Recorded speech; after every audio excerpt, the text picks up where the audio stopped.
Hi everyone, in this video, we will show you how to set up a chip card reader on mobile or tablet. Before you begin, make sure your card reader is fully charged and that you have the CheddarUp mobile app installed on your iOS or Android device. The card reader connects through Bluetooth and supports tap, chip, and swipe payments.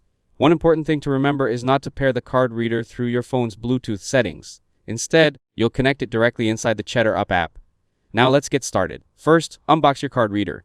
Now make sure you have the card reader and the USB charging cable. Then charge the card reader if the battery is low. After that, open the CheddarUp mobile app on your phone or tablet. Now start the point of sale setup inside the app. Then connect the card reader through the CheddarUp app. Do not connect the card reader from your device's Bluetooth settings. After that, wait for the app to detect and pair with the card reader. Now confirm that the connection is successful. Then begin a point of sale transaction.